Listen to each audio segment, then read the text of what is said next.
Welcome. I'm Danielle Sally. And I'm Eva Fusa. And you're listening to Ghost Boss, stories about the freelance afterlife. Hey! Hey, Eva, how are you? I'm good. How are you? How's everything been going? I mean, my second, that's probably fourth cup of coffee based on the size of my cup.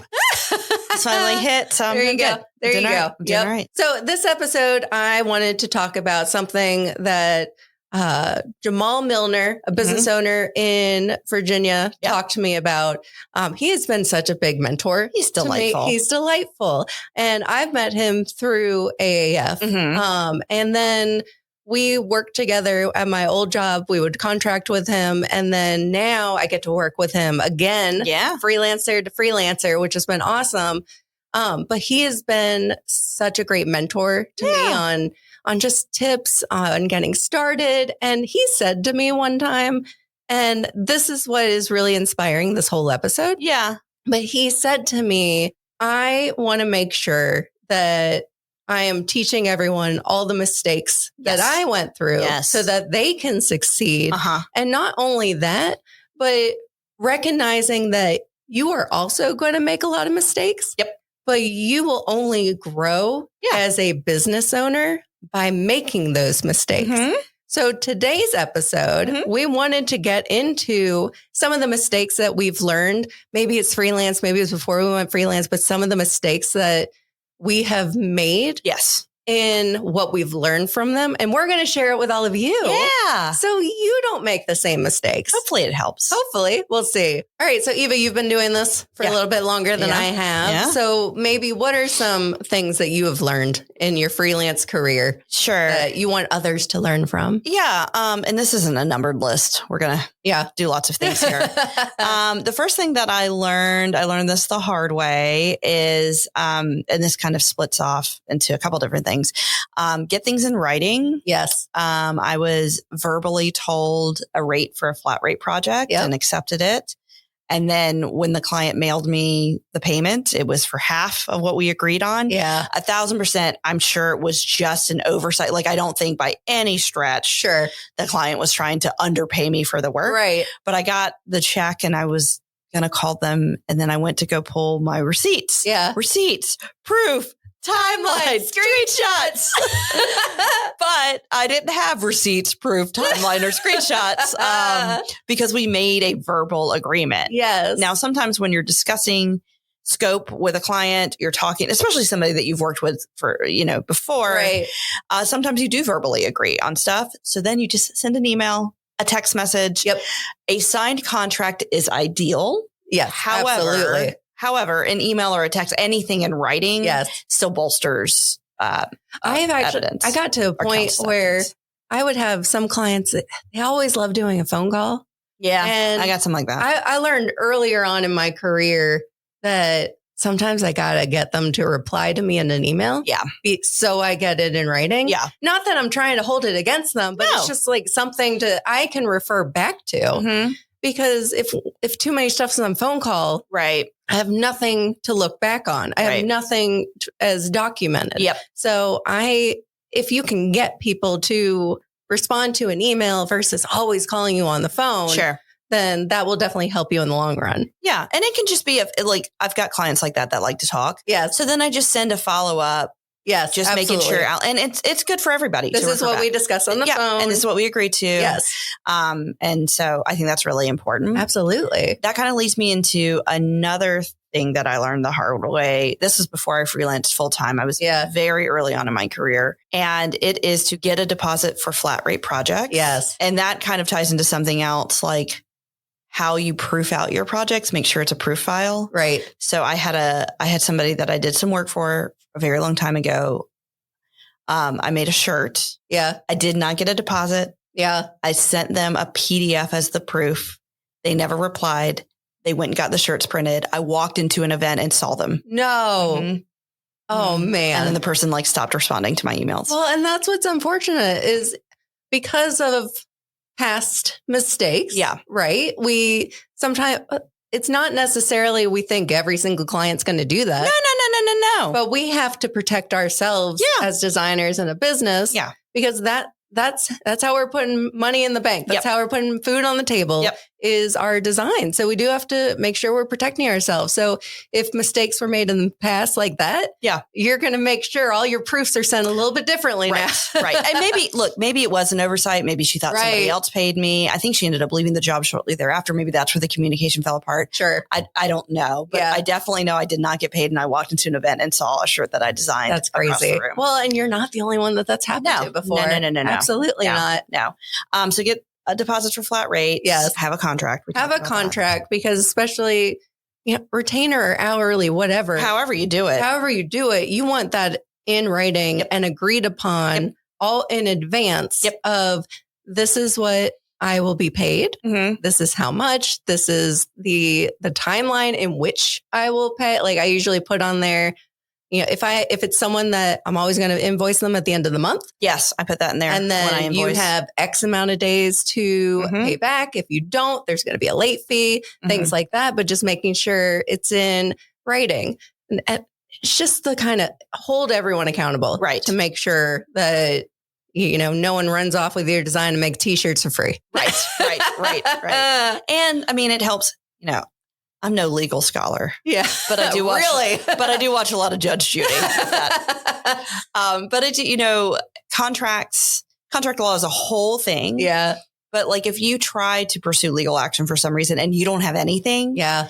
I mean, a reply to an email is maybe not as strong as signing a contract, but it does show a meeting of the minds, which is really important. For sure. And if you're not sure where to start, I did not know where to start when I first made my first contract. Yeah. You can Google some pretty basic, starter, boilerplate. And really you just have to clarify, who's the client? Yep. How much will you get paid? Yep. I have a clause in there that I will not, that I may become aware of privileged information. Yes. And that I will not disclose that. And then I've had some clients that on top of that make me sign NDAs. Yeah. I've done some startup work where I had to sign NDAs. And that's what I usually have that in there just so they know I'm taking this very seriously. Yeah. It protects everybody. Exactly. Yeah. But a lot of times too, they'll send a contract as well. Yeah. And you'll make sure you sign it. And one thing, and this gets us to another item that we wanted to talk about, but I put in my contract is use of the work. I'm so glad you brought that up. Yes. So use of the work, if I can put it on my portfolio. Correct. Or not. And if not, I have in there, please just give me a written. Yeah. I just have a clause that says just in writing. Provide in writing that I cannot, and then just won't use it because I have gone down this avenue of freelance where I'm working with agencies a lot. And I just know there's going to be a whole lot of my work that I will not be able to showcase on my social media. Sure. Which is fine. I'm okay with that. Right. So I'm going to be more likely to show it with anyone where I'm working directly with the client myself. But I want to make sure it's in there so I know if I can share it or not. Because if I'm working through an agency, they have to get it cleared by their client, but they might not necessarily want to share that a contractor, things like basic things like that. Yeah. So I like to make sure it's in there so that I know what I do have that I can share on my social media accounts and my website. And it just makes everybody aware because I think a lot of clients, I mean, you do a lot of agency work. I've done some, but non-agency work, some clients have no idea that you would do that. Oh, that's a good point. They're okay with it. Yes. But you need to ask. Yes. I've only ever gotten pushback, and I use that term very lightly, because you just have to barely tap me on that. And I'm like, yeah, that's fine. It was agencies, which is fine. Yes. I do a lot of law firm work. Oh, yeah. And one of them, I actually removed the clause because I was doing work for a trial, doing graphics that were going to be presented at a trial. And so I was like, well, first off, this is some of the most unsexy work I've ever done in my entire life, but it was very important in it. And it was part of a very big lawsuit. But two, I was like, they're not going to want, this is all privileged information because it's part of a trial and they're not going to want to do that. But I also had, I did a marketing flyer for a strategy firm, and they pushed back, and they were just like, they sent back my contract signed, and in the email wrote, per your contract, I am putting in writing that you may not display this on your website. And it was just a flyer. They read the contract. And that's perfectly fine. So I took it off, but I think it's a really great point because I've talked to some people that, they're like, well, I didn't have a lot of stuff to put on my website. So I put some stuff on my website. from this and they told somebody else not to use their stuff and now I'm in this gray area. Right. And so like, you know, you want to be on the up and up in that. Yeah. And if anybody were to ever call me and be like, pull it down, I'll pull it down. Oh, I'm going to. Yes, absolutely. Yeah. But just rule of thumb, anything you put on your website I don't care if you did the work. You did it it's for not about someone. That. Yeah. You should get permission to put it on your portfolio. Absolutely. Definitely agree. Absolutely. I think that kind of leads into, you know, when I send contracts in. Yeah. And, you know, agree about rates and stuff like that. But I also like to send very detailed scope emails. Yes. I've learned, I'm sure you have a lot of thoughts about that too, because so everybody's on the same page about deliverables and due dates and turnarounds and deadlines and all that. So do you have some feels? Well, it's interesting too, because my career, I have jumped back and forth so much from design creative to development web world. Mm-hmm. And I feel that in the development world, we were much better about scope creep. Yeah. And including in writing exactly what we are going to provide. Yeah. And it's very easy too, to kind of say, well, that's out of scope. That's not in scope, blah, blah, blah. Whereas design, it's harder, right? And so, but what I do, and I have been trying to do this more and more and more, especially if I'm providing a timeline. Yeah. I like to put in there how many reviews they get. I added that very recently. And I recommend it for everyone because once you get past your review number, then you're getting past how many hours you scoped for this project. Right. And the more reviews mean more hours spent, which means your estimate is slowly going out the window. Yeah. Right. Yeah. And you want to make sure you're keeping your clients honest. And even more so if it's a flat rate project, you want to make sure you are staying within, because even if it's flat rate, you've figured out, right? How many hours you're going to spend on the project in order to figure out that flat rate. So you want to work in there. Okay. You can have so many rounds of edits. I do. And I am sometimes bad about making sure I have that in there with design pieces, in the print world, but web, I make sure if I'm working on a website, I'm noting exactly how many rounds of edits you get because web could be almost endless. Because when is a website ever truly finished? It's not. I can launch it. Doesn't mean it's done. Content's fluid. I made an analogy once when I managed a website. Like I worked in-house and they hired this agency to do the website. And then I came on board like right when it was launching and I was going to manage it. And so I made this analogy that a website is a baby and like the agency delivers the baby and now you're the parent because every day you got to do something with the baby. Exactly. Yeah. And so whether it's content or plugin updates or something like that, or, you know, code needs to be updated. Yes. All the time. And so there's something you just have to make sure you're keeping that up to date, but that's just so easy to go over on estimated hours with that. There's edits after edits after edits. Yeah. And I found, I mean, you put it in there as a safeguard. Yes. If I put in there 2 rounds of edits and the third round was like small, I probably let it slide. Yeah, sure. But it's interesting. I've had clients like this happened to me very recently. I had a project and it was flat rate and they got 2 rounds of edits and I did the 2 rounds of edits. And I hadn't even remembered that I put only 2 in there. Right. So I emailed them. I was like, here's the proof. Let me know if you have anything else. And they replied back, I believe we've used our 2 rounds of edits. Yeah. We'll take it from here. Thank you so much for the help. Please send your invoice. And I was like, oh, cool. Thanks. Because I was going to do a little bit more. Right. Yeah. I think it's good for everybody. It is good for everyone. Because the other reason I like it from the client perspective is sometimes you have clients that they don't think of everything at the same time. Right. Well, they shouldn't. This is not what they do all day. And they send it in bits and pieces. Yeah. And then you do a change and then they have another change and it kind of helps eliminate don't piecemeal that. Yeah. And so they'll really, truly sit there and think a little bit more of all the changes they want and send it at one time. Yeah. And then you make all the changes. Right. And then hopefully it'll be a little bit cleaner of a process. Sure. It also makes people look at the edits holistically. Yeah. I think it's really important. And that's why, we've talked about this a bit. I prefer being hourly over flat rate because sometimes the projects do need more edits than we initially anticipated. Now, when you flat rate, you just have a conversation about that. Yes. Some of my flat rate stuff, I have a caveat. Like if you go over, we'll switch to a hourly. Yeah. But I prefer it that way because it just gives you the flexibility around if we need more time with it. But I'm also very flexible about it. If somebody wants flat rate, fine. Exactly. Then we just add the caveat. Well, that's the thing. And I have some clients, they prefer flat rate. They just want to know what they budget for, right? They don't want any surprises. Right. I get that. Whereas hourly, like a lot of the agencies that I'm working for, hourly is just easy for them. Some of them, we cap it at a certain amount. Everybody, I give them a range with hourly. And then I have some that are just like, we just need the work done. Yep. We know you're good. Just invoice at the end of the month how many hours you spent on the project, which is great. Yeah. But I do like to make sure I kind of give them a heads up. And, then to the whole, do you invoice at the end of a project when you're doing it hourly, or do you invoice at the end of the month? I do end of the month. So, and to me, sometimes, that's not hard and fast. The client. 90% of the time I do it at the end of the month. Yeah, same.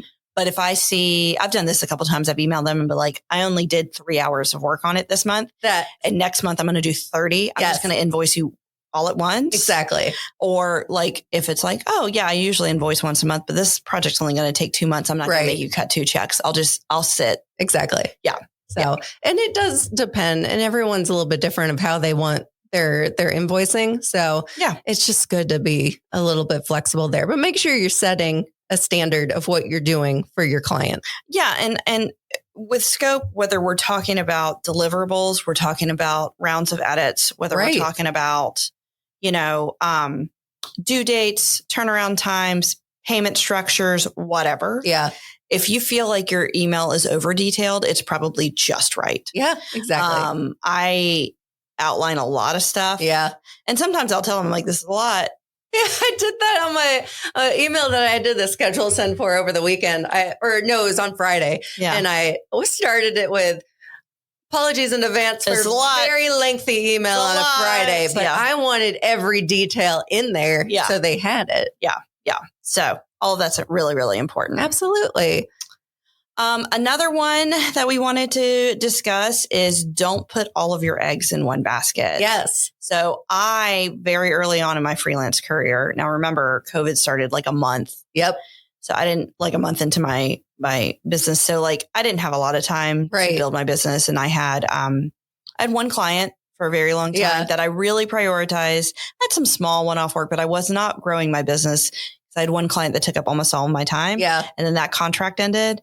And it took me a while to ramp back up. Yeah. So keep yourself diversified. Even if you're doing a lot of work for one group, make sure you're still touching base and you're still, in contact with others. But one of the things that Jamal said to me was be mindful. Don't give anyone too much % of your time.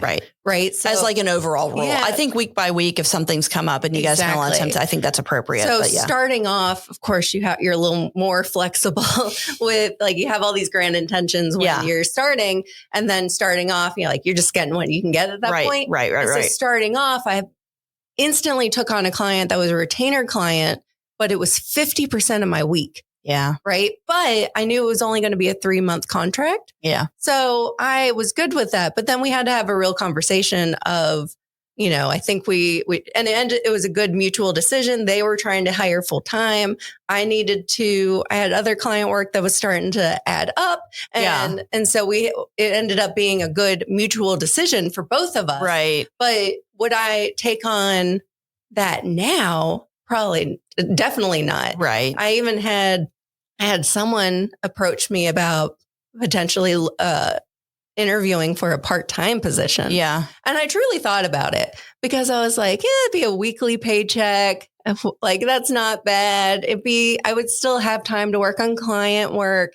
And then I sat back and I was like, do I really want to promise 50% of my time to one client just for a weekly paycheck when the reason I am becoming a freelancer is because of flexibility and working for myself.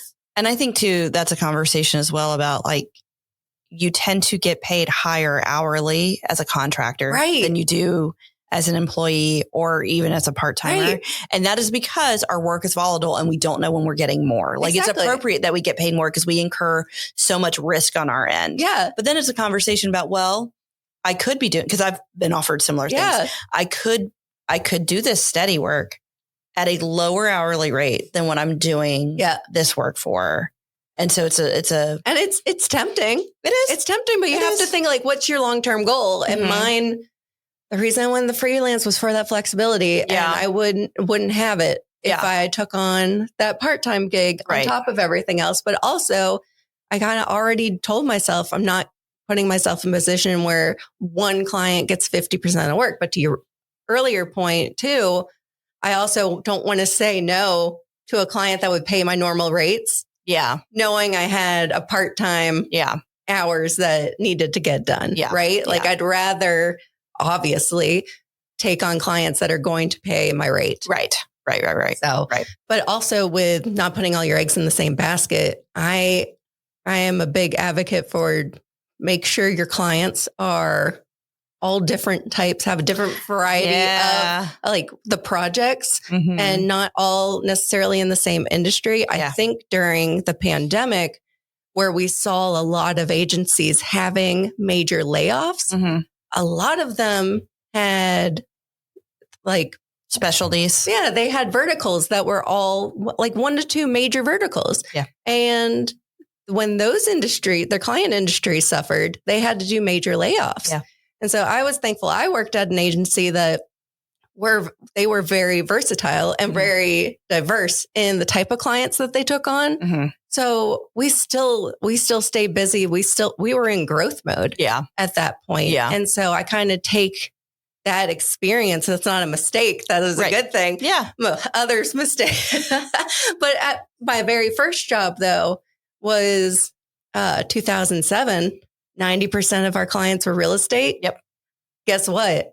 That did not help. Sure. And I did lose my job as a result of that.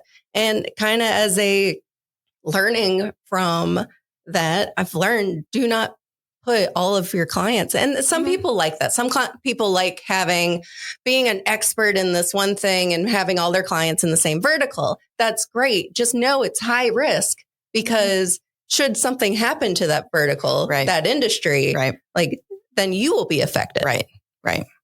Yeah. 1,000%. Yeah. Something else I have learned going forward is don't take on things that aren't your wheelhouse or you can't handle. So very early on, I've mentioned before, I started my business during the pandemic and there was not a lot of work. And so I was trying to take anything and everything. Yeah. And I was like, all right. So I'm going to learn how to code. All right. Yeah. I'm going to learn SEO because I would get inquiries about that sort of stuff. And, I spent more time trying to learn skills that aren't in my wheelhouse than I would have just pursuing work that is in my wheelhouse. Right. Now there's an asterisk to that, right? You should always be learning. Yeah. If it makes sense to expand, do that. Yeah. Right. Like you can be versatile in that respect, but I don't have any desire to do SEO. Yeah. It is not the way my brain works. Right. So know what you do. Yeah. Be honest with yourself and the client. And know what you want to know. What you want to do. Because to your point, like SEO is one of those things that I would get, people would ask me if I would do it. And again, it's for me too. I was like, it's just not, will I do UX design? Yes. Will I build your website? Yes. Do I want to get SEO? No. And some people don't understand that just because you make websites, you don't want to touch SEO. Yeah. They don't understand that. It's not what I want to be working on. I don't want to do that. So Danielle, yes, I feel like we could talk about this for hours. Yeah. And hours and hours and hours. And our listeners are going to hear it and they're going to be like, oh, I've got some stories for you. Because I've still got a couple more. I'm sure you've got a couple more. Absolutely. But now feels like a good time to break. So this is what we've learned. Like, hit us up in the comments, DM us, let us know what you've learned. Absolutely. And then I would love to have like a mistakes part 2 episode. Yes. We can have a whole series on mistakes. Oh my God. Honest. All the things I've done wrong. Absolutely. But yeah, so, I think it'd be interesting to hear what other people have learned along the way. Sure. And not just in freelance, just like in design or just in business. Because so much of so many mistakes I made pre-freelance helps me be a better freelancer. Yeah, really. So let us know what you've learned. And maybe we've got some stories about that too. And we'll do a part 2 on this. Absolutely. For sure. Love it. All right. We'll talk to you all next week. Thanks for listening, guys. Thanks. Bye. Bye. Remember to follow us on Instagram and TikTok at Ghost Boss Podcast. And also please like and review us on your favorite podcast app.